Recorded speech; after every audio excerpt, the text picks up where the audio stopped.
Okay, Henry is next. Henry and Henry's wife. All right.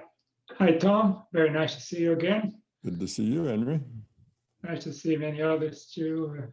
Pamela, Mario, Vanessa, Linda, and the rest of the group. A quick question. Tom, something that I noticed in different events in different circles, people oftentimes invariably they become anxious to figure out how they're progressing, if they're progressing well or not. You've spoken before about the different paths of improving yourself and spiritual paths, and paths of devotion, paths of action, paths of knowledge, and there are others, but things like that. And for example, even I believe one time at the open house, we talked about this, like people trying to figure out if they are in the right path. And I've seen also in other circles, like people that have been at it for 10 years and they don't know if they're doing well or not, or people that are too anxious or have too many fears, they don't know, like they go to one type of group for 2 years and then they go switch to another one, and 2 years later switch to another, keep like jumping around. And what do you think could be good guideposts for us to know? And I'm not sure if it's because I know I haven't been at this for too long, but I'm not anxious. Who knows, maybe in 10 years from now I will be. But I think they would benefit from knowing whether you want to speak in this regarding this path or in general. What would be a good signpost for them to know at present? Like we talked about dreams before, but things that they could for certain tell that they are in the right path, whatever they're doing. You know what I mean? Okay, sure. Well, first, how well you're doing, regardless of the path, is rather easily obtainable in looking at your feelings to see whether your feelings are positive or negative, just everyday feelings. So if you're going through your life and the predominant feeling you have in your life is joy, peace, tranquility, satisfaction, then you're doing very well. If your normal life, we're just talking, just cut a week out, just look at a week of your life and how much of that time was spent unhappy, annoyed, angry, upset, exasperated, not feeling, not feeling good about something or someone. That's more typical the way people spend their lives. Typically, they spend it with a lot of negativity. They're angry. They read things and they go, those people, they're so stupid. Why the heck could they do that? And just, they complain and they fuss and shake their fist. And it's just their whole life is negative in that they focus on the negative. They see the negative. They anticipate and expect the negative. And they just complain about it. Doesn't do any good, doesn't change anything, but it makes them feel better at the time, makes the ego feel better at the time, so they complain about it. Well, that's the way most people live. And that tells you, if you do a good survey over a week or a month of your life, just all your feelings, just what you feel from minute to minute, hour to hour, and see how positive is it and how negative is it. That will tell you about how grown up you are. The more positive it is, the more grown up you are. Now, everybody can have maybe a positive week or a negative week. I'm not talking about that. I just mean your general life. How positive is it? So that's how you can tell how you're doing. If life is not positive and it's full of complaints and irritation and annoyance and aggravation, and if you just can't get those people to do the things that they should do and understand the things that they need to understand, and you live in a world full of idiots, then you need some growing up. But now what about a particular path? Taking a particular path should have more to do with your personality and what you personally relate to than anything else. All of those paths can get you to the place you want to go. They can all help you evolve. And there's literally, thousands of combinations of those paths. You do this for a little while and that. It's not like you have to get in one path and stay in that. You can do some of this and some of that. You can mix and match them any way you want and change the mix and the matching as you go.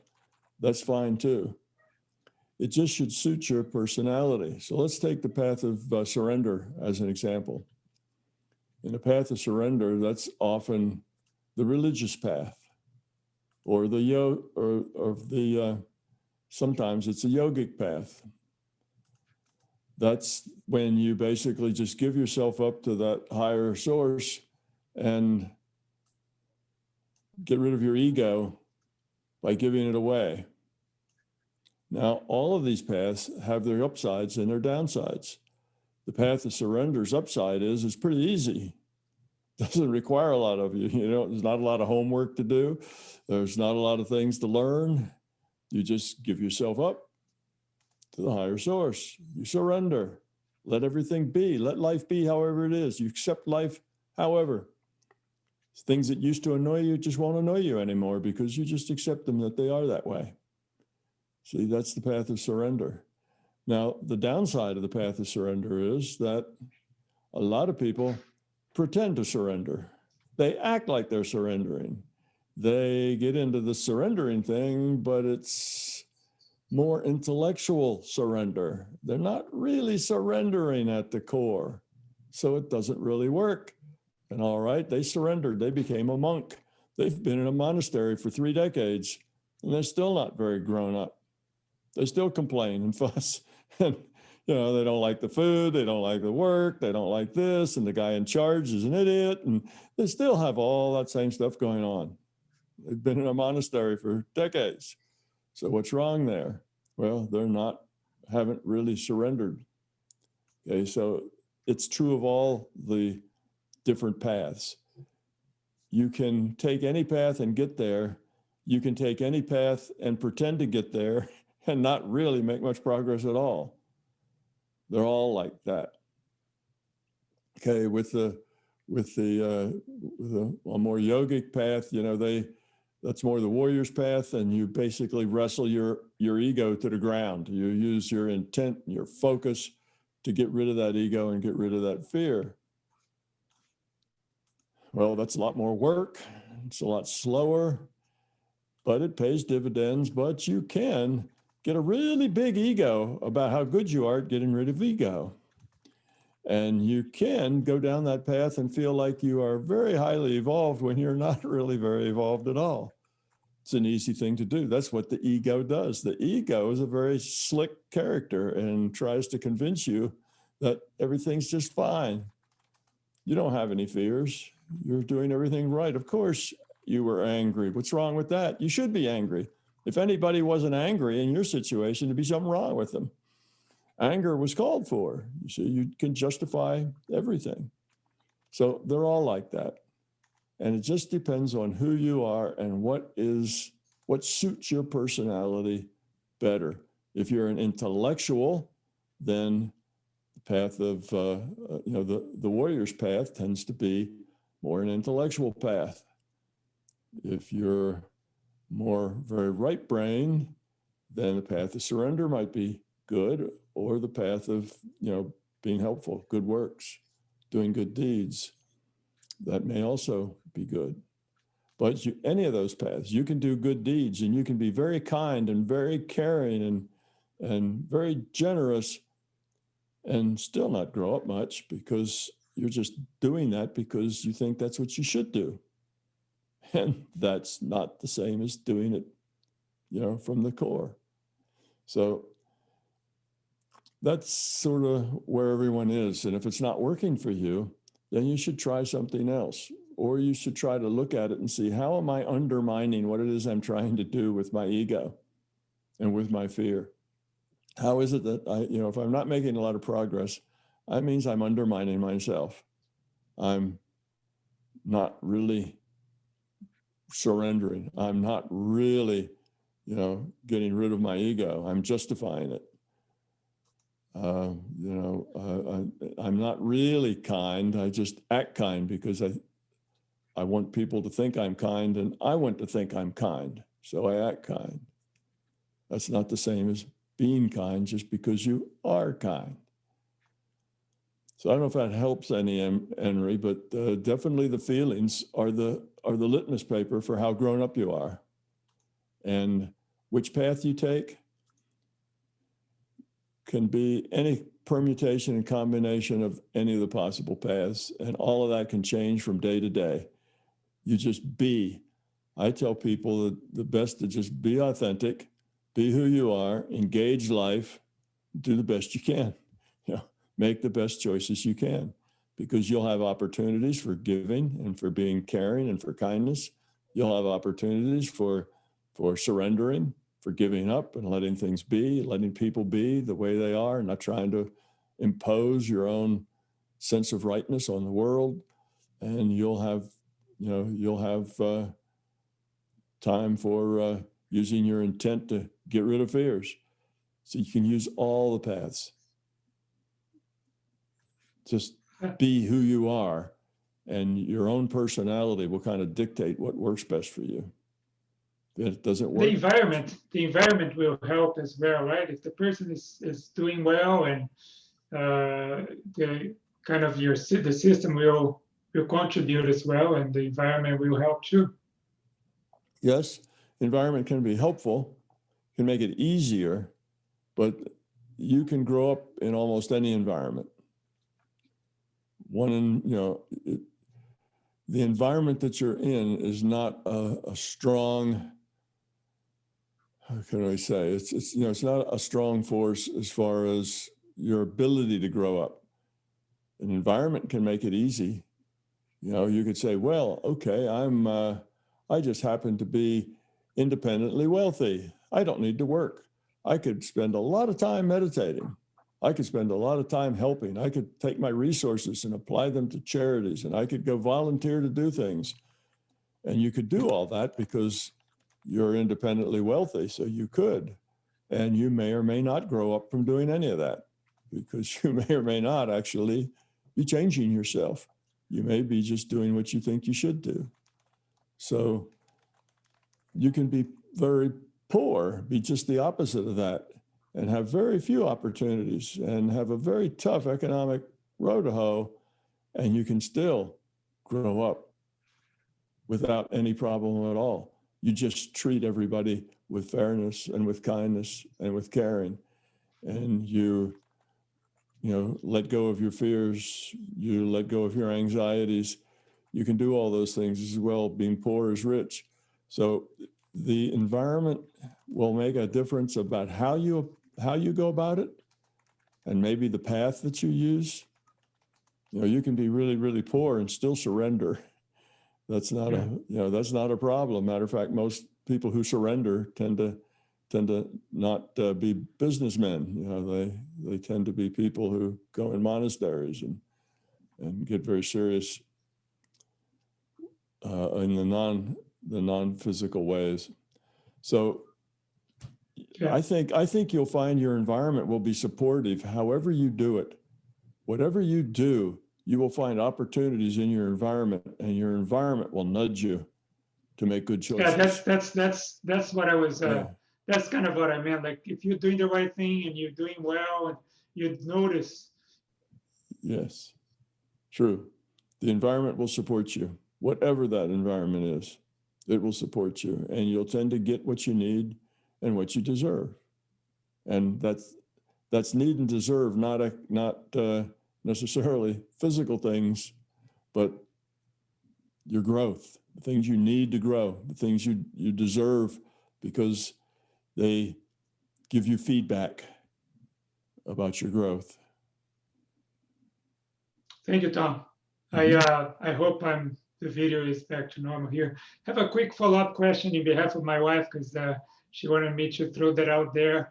She was wondering, I mean, as a quick background, like we've been together for almost 5 years now, and being really happy. And she keeps dreaming that we are no longer together.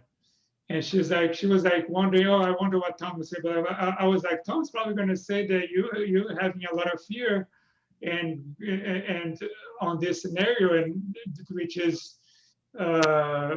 feeding itself and making things worse. Which is okay.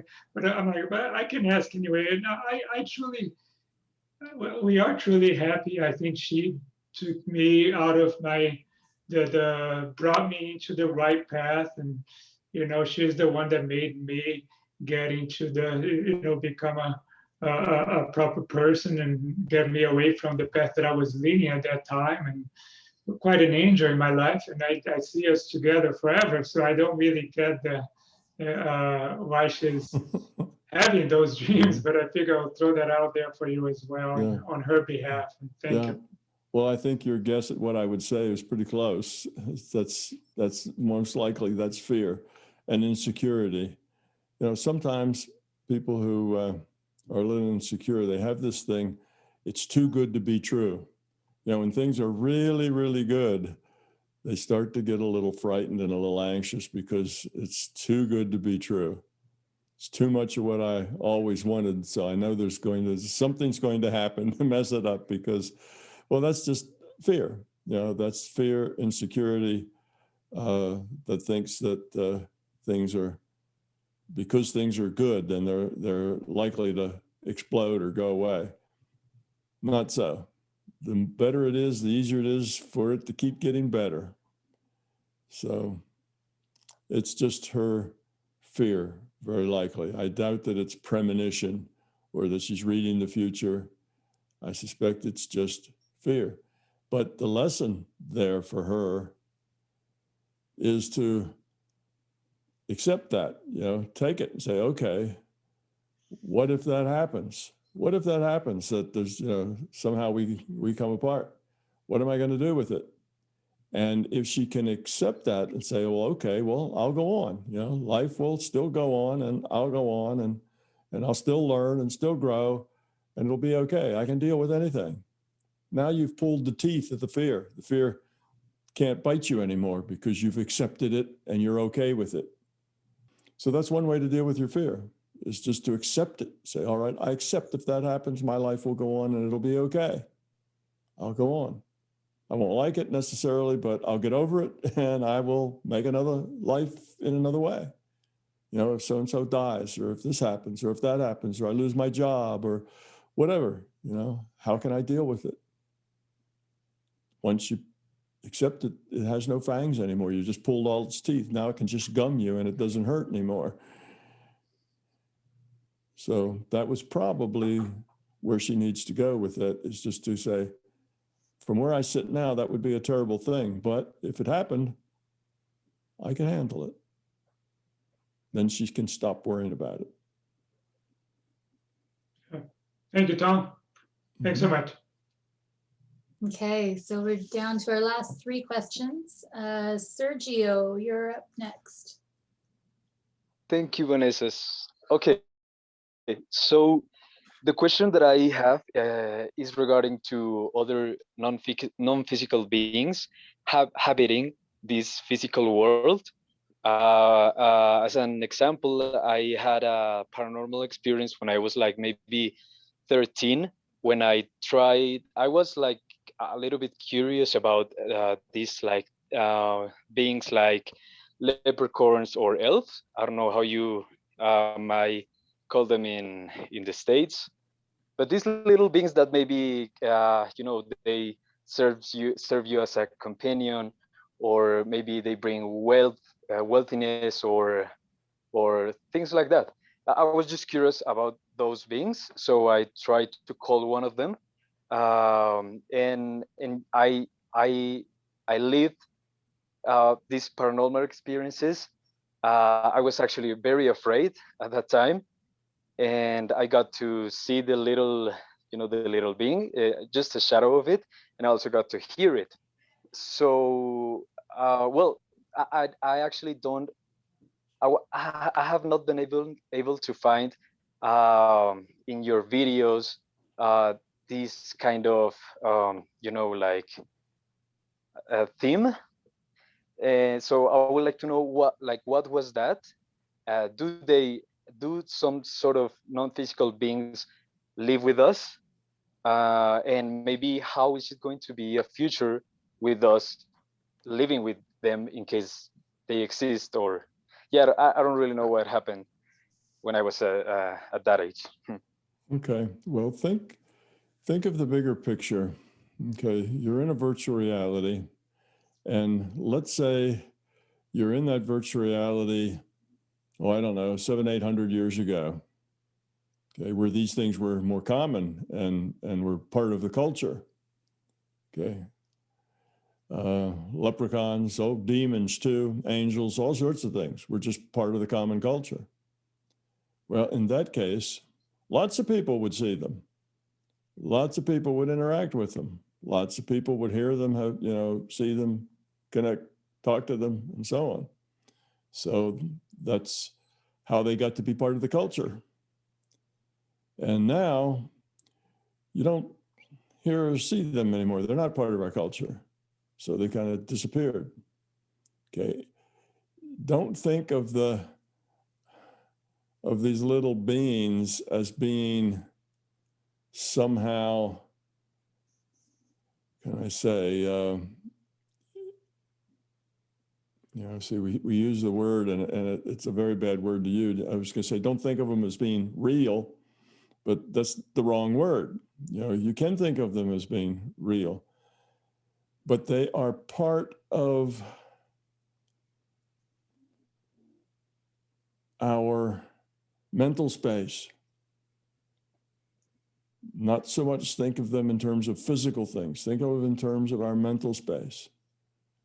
Okay, so they exist in our world, our mental world. Now, the system can give us data streams, can put those kinds of things in a data stream very easily. That's what makes our reality, is the data stream we get. Whatever's in that data stream, that's what's in our reality. So the system can put a little green guy with pointy ears and a jaunty hat, down at the foot of your bed, and can strike up a conversation with you and give you advice or tell you jokes or anything.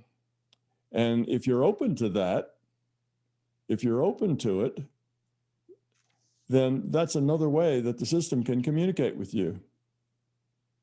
Now it not only has guides like some people have today, but it also has leprechauns and fairies and other things. The system can communicate to you because that's part of your culture. Everybody sees those things and hears those things.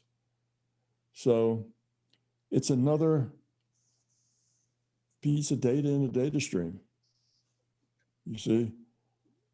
So you can say, well, they're not really real, but then neither are you. You see, your physical body, you're not really real either. You're an avatar. So you and the pixies and the leprechauns are all not real together, having an interaction with each other. In 500 years ago, the system supported that perhaps as a good way to interact with people, because people would deal with that. Right now, if that happened and a little green guy showed up at your bed, people would scream, freak out, go look for a gun, an alien had landed on their beds, and it would be fear and stuff. It doesn't play well. And if you went out and told somebody about it, they would think you were insane. If you told too many people about it, somebody would be trying to give you drugs to keep you from hallucinating. So it's not viable anymore in our culture. It was at one time. It's not a way of connecting. So that's what's going on. So yes, you think about it and you're very curious about it and it's on your mind. Well, the system may just give you some you say you got a shadow and a, you know, and a sound. You heard it, and it's all something. So that may be enough. Anything more than that may have been more than you wanted, may have freaked you out, may have put you in another space where everybody thought you were crazy and you have to decide to keep it to yourself or whatever. And you know, so may have caused more trouble than not. But just because you were curious and just because that was the way the system could kind of open your mind a little bit, there you go, put it in your data stream. Yeah, totally. So that's how things like that happen. And Okay. they're no more or no less real than you are. They're data in a data stream. It's just like all the avatars, just like all the avatars. And sometimes they're useful in the system and sometimes they're not. Today, they're not particularly useful. Mm-hmm. Times before, it's been a more useful connection. You know, so it just depends on us and where they are. So if you get, let's say, indigenous people who tend to grow up with philosophies that are very closely tied with the land, and they see, you know, spirits in the plants and the trees and the animals and so on, and they have this very I don't know, broad and deep set of characters and spirits they deal with, and that's part of their heritage. Well, we look at that and say, well, that's all in their imagination. You know, none of that's real because we don't see it. Well, they see it, they interact with it, and it's very helpful to them. That's how they get their good advice. That's their connection to the larger system. And why would the system give them that in their data stream rather than, say, a guide in a robe? Because people in their culture don't wear robes, and the guide in a robe doesn't work for them, you see? So the system will communicate to you in any way that's good for you. But it's careful not to give you things that are so far outside of your culture that it'll cause you problems. So it's not a matter of, is that stuff real? It's all information. Okay. It's just all information. And saying that this information is real and that information is not real is just, you know, that's just arrogant. You think, well, the things that I see are all real and the things that other people see aren't. Well, the things that other people see are real too. It's information they get. Now, again, there's three sources of that information. It could come from the LCS, it could come from some other IUOC, or it could come from yourself. And you never know what the source is of the information that you get. You never know for sure. With experience, you can make a pretty good guess because you're familiar with chatting with the LCS, you're familiar chatting with other IUOCs, and you're familiar with your own information, so you can kind of judge.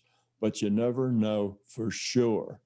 You're never absolutely sure. There's always some doubt. That's why everyone should be skeptical and remain skeptical, you see? That's why, because you see a little leprechaun dancing on your bed, doesn't mean that you should now go into a deep belief in leprechauns. You should always be skeptical, because where did that come from? Did that come from my mind, from another IUOC's mind, or from the LCS? Those are the three sources. Well, you saw it, so it came from someplace, but you don't really know what that source is. So you look at it, you make friends with your leprechaun, you know, whatever advantages you can get there, you know, maybe it'll give you information or tell you bedtime stories or whatever it does. Fine, use it, and don't worry too much about how real it is. It just is, and it's part of your experience and part of your life. Embrace it and use it. Got it. And if it's too strange, just don't share. Okay. Except to your very best friends. Sure. Got it. Thank you very much, Tom, for this and for the last answer too. Thank you very much, and the people who make this possible. It was great to be here. Thank you. You're welcome. Okay, back over to Ricardo. Okay. I had another question, but I'll save it for next time because this question of Sergio connected with something, with a doubt I had for a long time.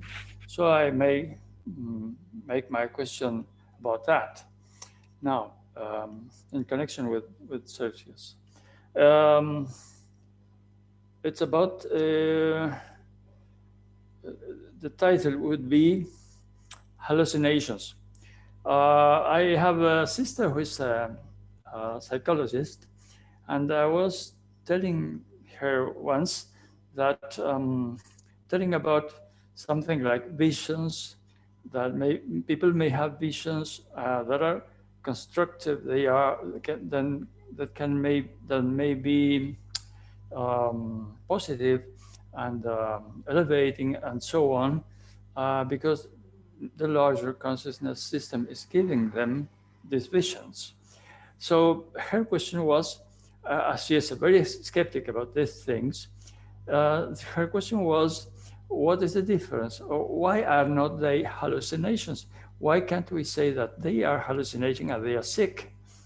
Well, what is the difference between a positive or educational vision and a hallucination that is the byproduct of some disease? Because some diseases really give hallucinations, especially schizophrenia.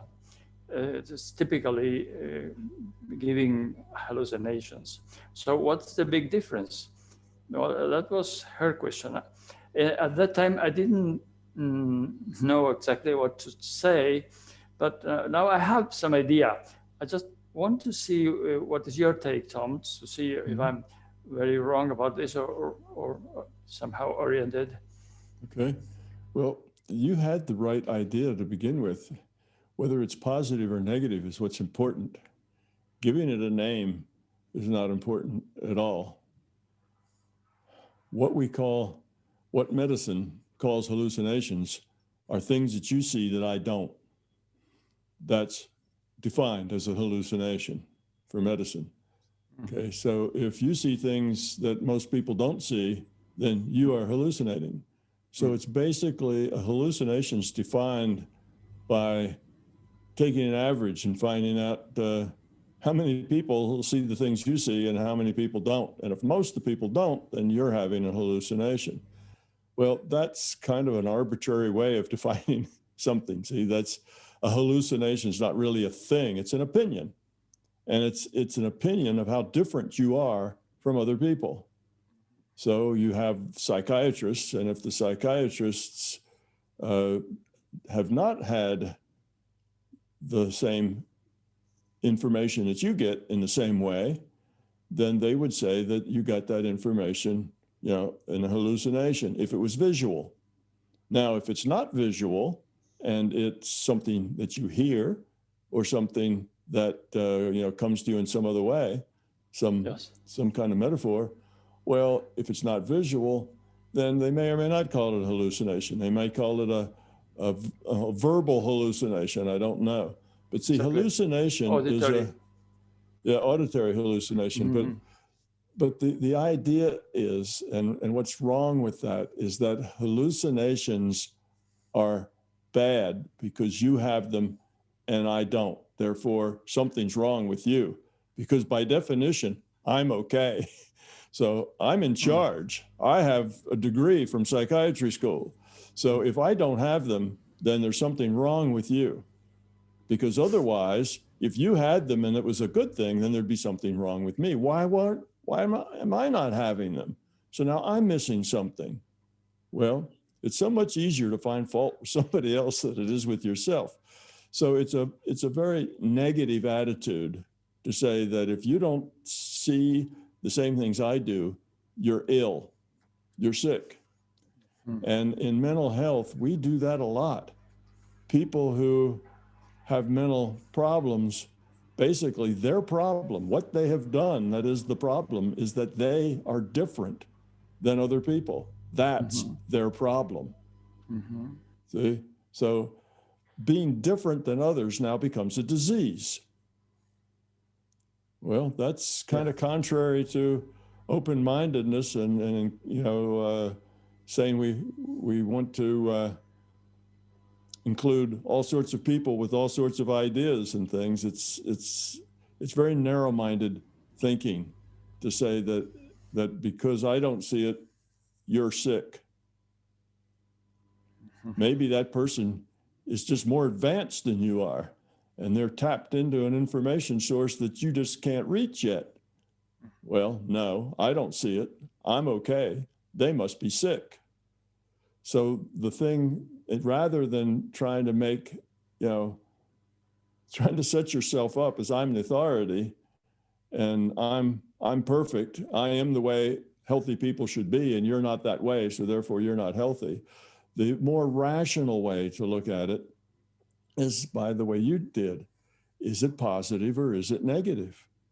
Okay, you're having visions. You're seeing leprechauns. They come to visit you.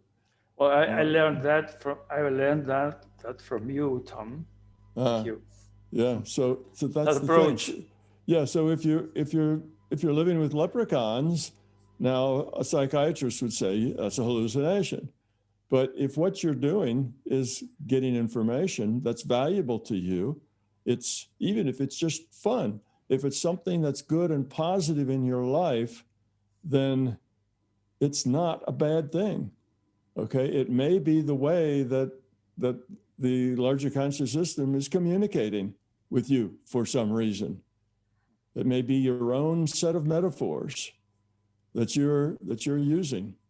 And that may be your guide may appear to you as a leprechaun.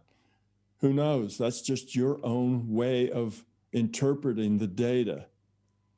So let's look and see this data that you get. Is it helpful data or is it hurtful data?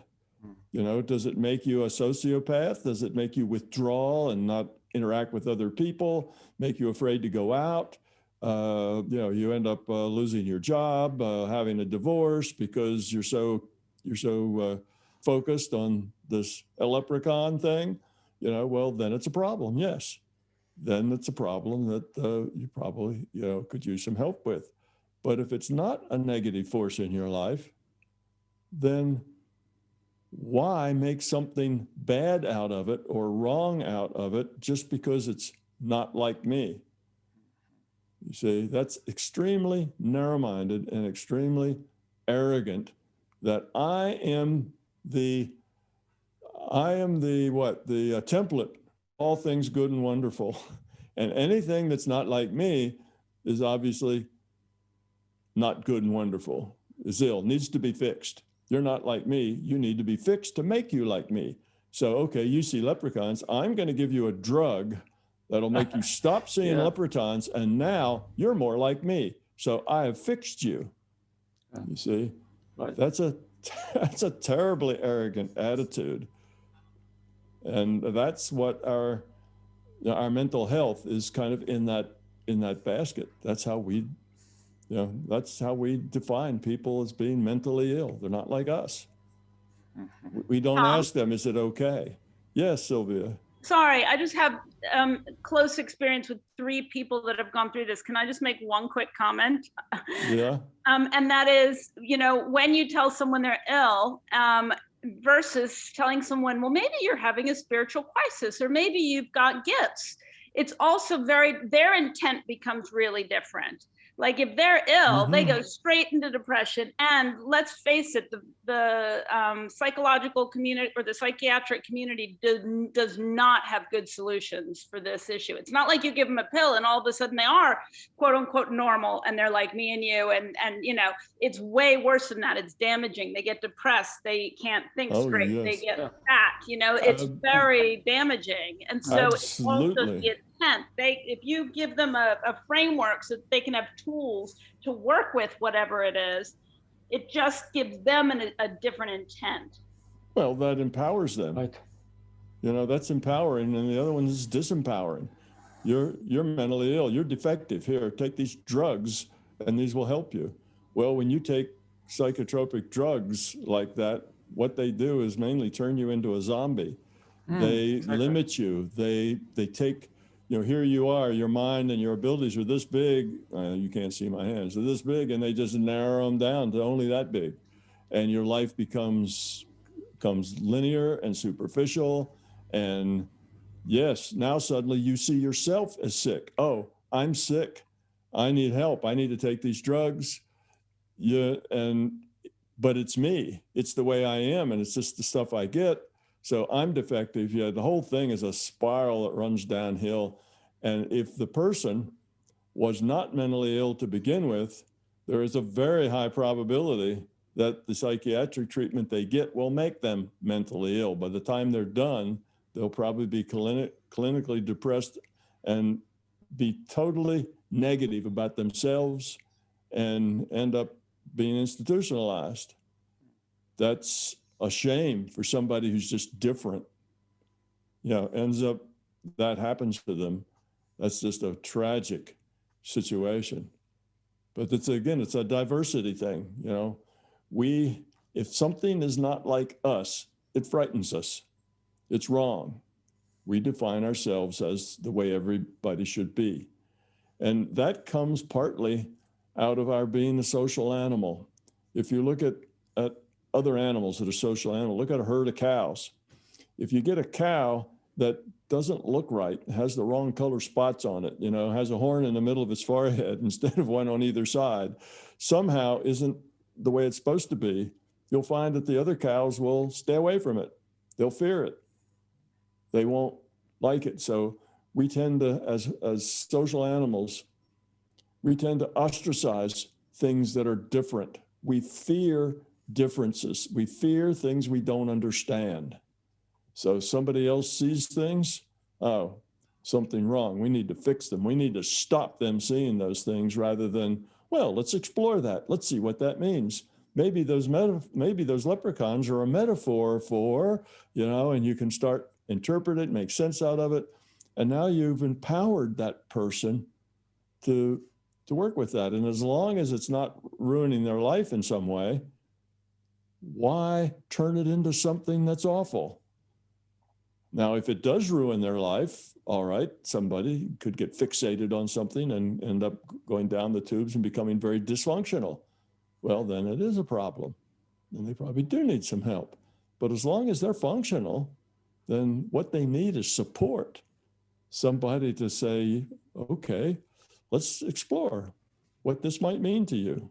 What are these images? What are the metaphors? How could that apply to your life? What kind of information you're getting? Is it really good information? You say, oh yeah, right. It's good information. It's helped me grow up. Well, okay. Why would we want to tear that apart and fix it? There's nothing broken there. There's just something that's different. But we are afraid. We get frightened at anything that's different. Mm-hmm. Okay, Tom, thank you very much for your answer. Yeah. I'm sorry, your sister isn't going to like that. I want to everything. So. All right, so we do have two more questions left. One of them is from Faisal, and I'll just read it for him because he had to leave. But his question is, he writes, this is probably a belief that I have developed, but I find that identifying as an artist reinforces ego for the most part. I've noticed it in myself as a musician, and it is also something that has made me want to stay away from communities of artists and musicians the more I learn about the ego. My observation is that artists are most of the time developing an identity that separates them from the rest, which again could be a belief due to my observation. I also see this as a reason why my sad woe is me songs have always connected with more people. As I understand, they speak to the ego. So to keep my question simple as I can, and then he lists a couple questions, but he asks, am I doing myself a disservice by disengaging from what's supposed to be my community for the reasons that I have mentioned? And do I need to fix my relationship with art and artists? And what is low entropy art? Okay. Bunch of good questions. Yes, you probably are separating yourself from your community, and that's probably not a good thing. You need to let those people be just however they are. So you'll find that true of any profession. Any profession, the people in that profession start to see themselves as set apart from the other people who aren't as good as they are doing that thing, whatever it is. If you're a really, really good carpenter, you start seeing yourself as better than the other carpenters and better than, plumbers and better than, it's people with fear who have ego and beliefs. So they're just people, and you need to engage with them and connect with them anyway. So let them be how they are. Okay, they got their ego wrapped around them being an artist. They're somehow better, more pure, see deeper into things, or whatever it is that they feel that makes them special with their art. It's a more pure thing that they're doing, creating art, rather than going into a factory and turning a crank for 8 hours. But however they see themselves, that makes them special in their own eyes. Let them have that. You can't talk them out of it. And if you explain it to them, you'll just make them angry, and it won't help. So say, okay, that's the way a lot of artists are. That's the way a lot of doctors are. That's the way a lot of physicists are. That's the way a lot of, you name it. And that's the way a lot of people are. So accept it, interact with them. They're your community. Talk about art. And when they get off on how wonderful they are and how superior they are, change the subject or go someplace else. Go talk to somebody else. So accept them as they are. They have good points as well as bad points. It's not like there's nothing there but an ego. There's more there than ego, and you just need to draw out that other part of them that is more interesting to talk to than the ego part. So find the parts that are good, find the things they do care about, talk about their children or their dog or what's going on in their life, and change the subject. If it's all about how magnificent, their art is, then interact with them how they are, I guess is the point. All right, so that's one thing. You should not leave that culture just because most of them have too much ego and are arrogant. Almost everybody has too much ego and is arrogant. It's just the nature of us. So that's one thing. So what kind of art is spiritual art or whatever? It's whatever you feel deep inside of you. That art should express yourself. It expresses you, something you feel, something you connect with, something that means something to you. That's your art. And it's yours because it's an expression of you. And then take that art and use it however you can. And because that's you and you're expressing yourself, that is part of your spiritual being. It's part of who you are. So in that case, it's not like there's one kind of art that's spiritual art. Carving statues of Buddha, that's not spiritual art. That's just carving statues. Spiritual art is when you put your spirituality is part of what he said, a musician, of what your sound is. That's part of who you are. It's the meaningfulness. And if you're a painter, it's part of your imagery. So be yourself. That's how you do spiritual art. Just express yourself, your individuality. Don't try to sound like somebody else or do what everybody else is doing. Be you, because you're a spiritual person and all that'll show. That'll be in your art. And those people who are sensitive to that will see it, understand it, and appreciate it. And those who aren't, well, they just aren't. They're not going to see it or appreciate it, and that's life too. Just like most people being egotistical. So it doesn't matter who appreciates it and who doesn't. It's something you're giving. So I don't know, there may have been another one there I didn't answer. He had like 3 or 4 little questions. But did I miss one, Vanessa? No, I believe you got them all here. Do I need to fix my relationship with art and artists? Yeah. That was yes. You talked about low entropy art, he was calling it. Yeah, low entropy art. Yeah. Yeah. And then, should I be disengaging from my community?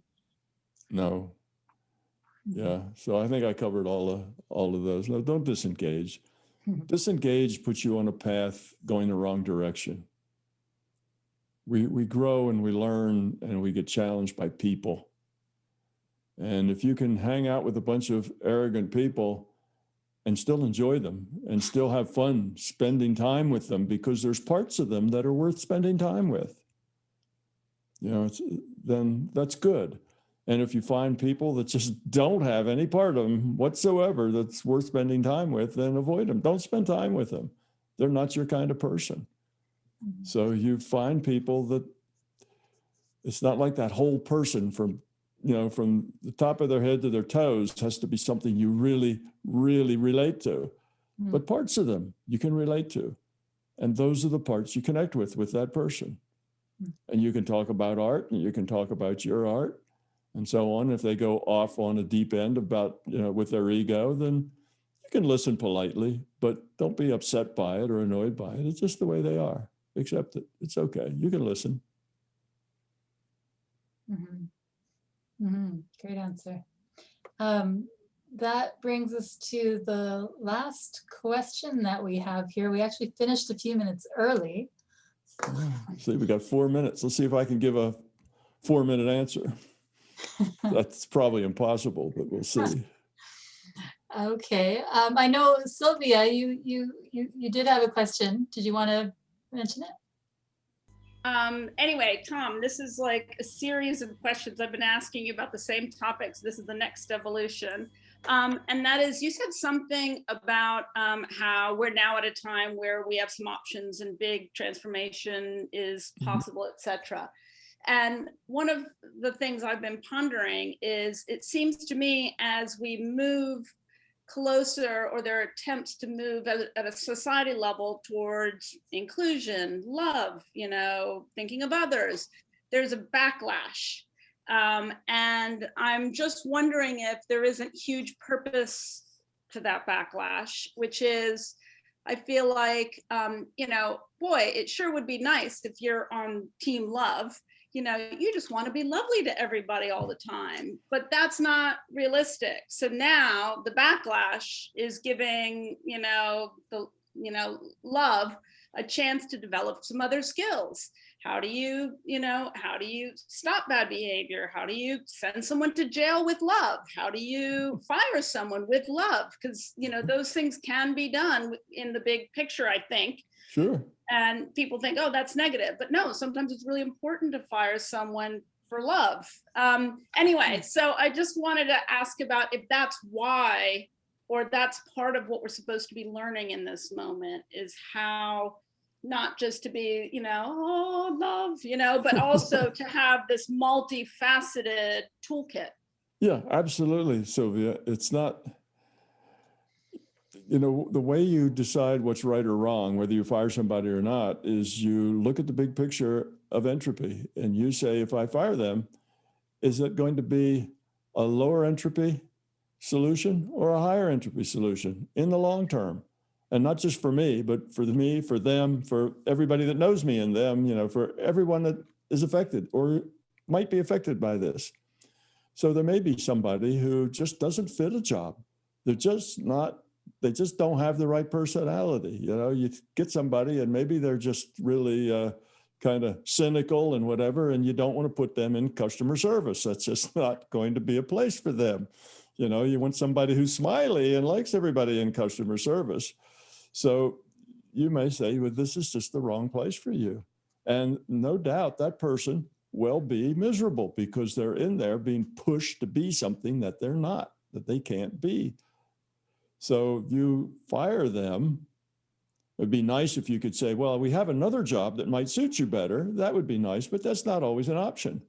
So you may just have to say, well, I think it'd be better if you find something else. And you should do that in a very positive way. And you should explain to them what the problem is and why it isn't working well and what the issues are, and maybe even give them some suggestions of things that might work better for them, other things. Then it's a positive thing. It's a win-win. All right, somebody gets fired, but they're going to end up in a better place where they can enjoy their work as opposed to suffering every day at work where they are not fitting in. not doing it well. So yeah, so you look at those two possibilities. You say, okay, I fired this person. All right, now that's going to be a problem because they have rent to pay and other things to happen. But, so you look at the downside and you look at the upside and you look at the long term, and in the long term, they're going to find another job, and hopefully they'll be smarter this time and they'll take one that suits them better because they've learned something from you. So then, yes, the entropy in the long term is going to be much lower if you fire them. So then the firing is the loving thing to do. The loving thing to do is the low entropy solution. It's the old thing about not enabling bad behavior. So if you have a good friend and they're an alcoholic and they'd say, hey, do you have $5? I need to buy a bottle of cheap wine. And, the low entropy solution there is no, even though they're a good friend of yours. And even though they're going through withdrawals and they're obviously miserable, and some wine would make them feel a lot better, but that's only short term. Okay, that may lower a little entropy in the short term, but it creates a whole lot more entropy in the long term. And not only for them, but everybody around them. So it falls into that same thing. To enable a dysfunctional situation is not helping anybody. So yes, the love thing isn't mean you go around smiling at everybody and kissing everybody on the cheek and you quit your job and sell flowers, out on the street corner or something. That's not the point. The point is to be able to make the low entropy choice for you, for them, and everybody that is going to be involved in it. So he's got other people involved. If he gets fired, he's got a wife and maybe a couple of children, and he's got things to do. So other people are going to be involved. So if it were a really, really hard time to find a job, then you might try harder to work with them. Look, okay, you're not doing this well, but I'm going to try to help you do it better. Whereas if there's not going to be a whole lot of problem getting a job because there's lots of jobs open right now, then it might be you're fired. You may not want to work with them because that would be a lot of trouble and may or may not work. It depends. You just look at the situation and say, what's the low entropy solution? And you do it. Now, many people will say, but how do I know what the low entropy situation is? We don't have entropy meters that, let me measure this. Oh, okay, that was 62 on the entropy scale. This one's only 45. So, we don't have that. But what you should do is you do your due diligence. Think about it. Care about that individual. Just because you fire him doesn't mean that you don't care about them. So you care about that person. You do the low entropy thing just based on your due diligence, thinking about it, thinking about not only consequences, but unintended consequences, the consequences of consequences. And you've done all that, then make your choice, stick by it, and learn from it. Look at it and say, well, how did that work out? How did that work out? Maybe you can do a little follow-up. Maybe you can ask him, well, tell me if you get if you get a better job, or if you don't, you really can't find anything. Well, we could put you in the mailroom. You can still deliver mail, or something, if it's a matter of something, you can work with people in some way. So you learn from it. And that's the way we grow up. We grow up by taking a low entropy solution with due diligence of thinking, not just casually, and then make our choice and then learn from it. How did it work out?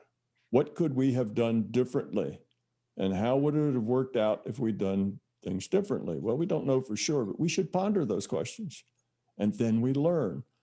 So there's no penalty for doing it wrong. You may fire somebody and then you may regret it. And you may say, oh, I shouldn't have done that. It was really a bad time. I should have found him a job in the mailroom. All right. Half the pay, but at least he still could have made the rent, And I didn't know his family would get evicted, and, his wife left him, and, all this sort of stuff. You may look at it and say, gee, that wasn't really a good choice. I shouldn't have done that. Well, there's no penalty for having made a bad choice. There's only a penalty for not learning from it. Right. So you should never be afraid to make a bad choice. Yeah. Due diligence, low entropy, make your choice and learn from it. That's the key for growing up. Yeah, not just selling flowers on the street corner and smiling all the time. It's not about that. You can do that and never grow up at all. Thank you. Thankfully, I don't have to fire anybody, but it was just an example. Yeah, well, it's a good example, you know, where you have to do something that's distasteful, not something that feels good. You know, that's a feel bad thing. You know, you got to fire somebody, but sometimes feel bad things are necessary for everybody. They're good things that have to be done. Thank you, Tom. Thank you so much. You're welcome. Yeah, it looks like that's a wrap, Tom and everybody. So thank you so much for making time to be here. Oh, I enjoyed it. It was fun. I had a lot of good questions. I even had one from Linda that stumped me, and that was that doesn't happen very often. I enjoyed that too.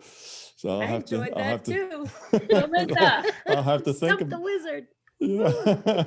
I have to think about that one a little bit and go see if I come to any more conclusions on that. But yeah, it's been fun. And thank you folks for volunteering. Thank you for all the work you do, the hours you put in, the efforts you take. It's just wonderful. I really appreciate it. Thank you, Tom. Nice meeting you all. Nice seeing everybody. Until we meet again. Yeah, until we meet again. So long. Right. Goodbye. Bye. Thank you.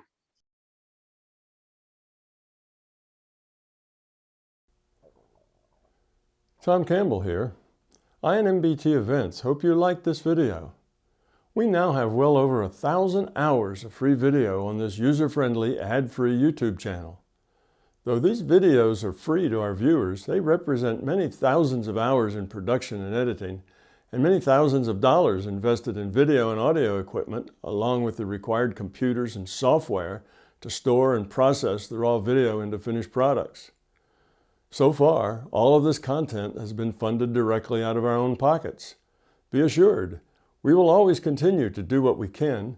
It's our life, our purpose, a labor of love that we will continue to pursue as best we can. However, those pockets are not as deep as they used to be. Thus, we are now seeking to augment our resources with support from our viewers.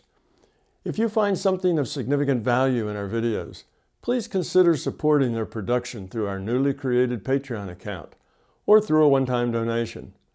The links are in the description below. Thank you.